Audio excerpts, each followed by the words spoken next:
So mirroring, of course, when I speak, my tone is up and I speak quickly.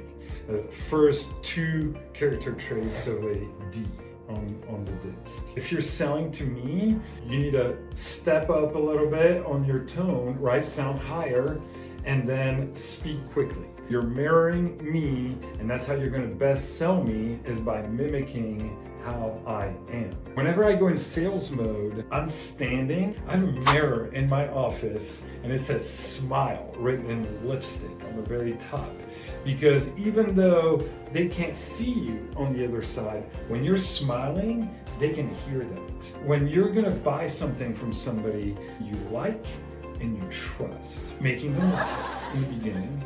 And we're gonna start establishing the trust by establishing ourselves as the expert. And I wanna show you how I close the trust circle later.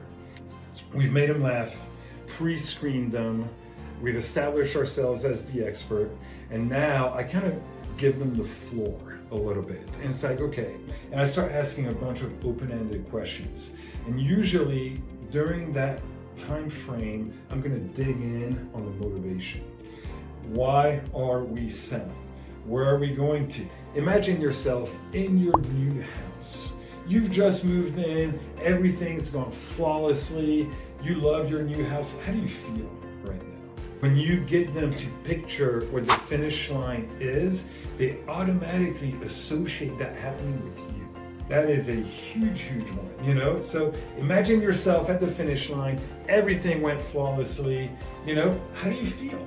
Oh man, I feel great. It was flawless, nothing was broken, it was moved on time, you know, I feel good.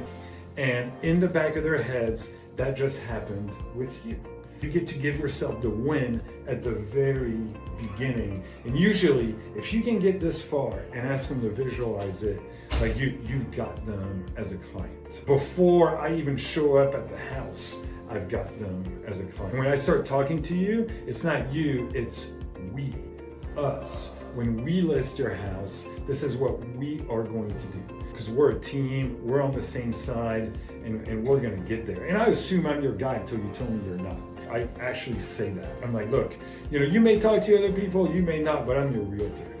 And unless you tell me I'm not, I am. When we start doing open-ended questions, there's a term that's called tactical empathy. Have you guys ever heard of that term before?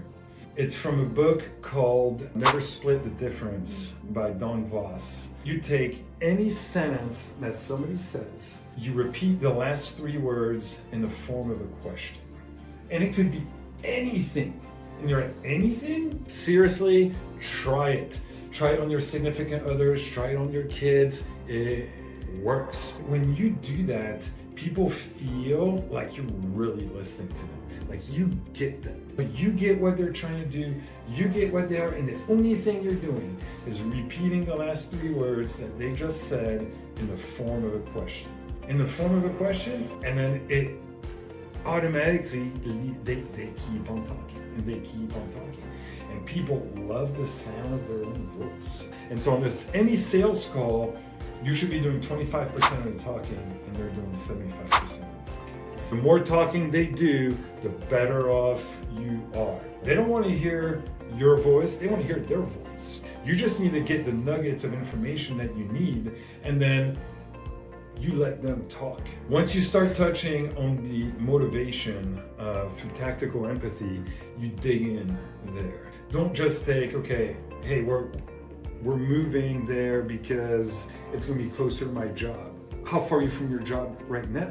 What is it about the other house that you want to have? And now I'm going kind of more in my, like, you know, mode of questioning, but you guys see where I'm going with this. Because ultimately, when it's going to come down for whether or not they're hiring you, somebody else, or nobody, you go back to their motivation. And you said it was really important that it be done on time. You said it was really important that nothing be broken, or that we be insured and bonded or friendly. You go back to what it was that was, and so on my one sheet, you know, on the very top, I've got motivation, colon. And it needs to have like 3 or different line items. And you might lose them, you go back to what the motivation was. And that's ultimately what's going to drive them to make that decision right there.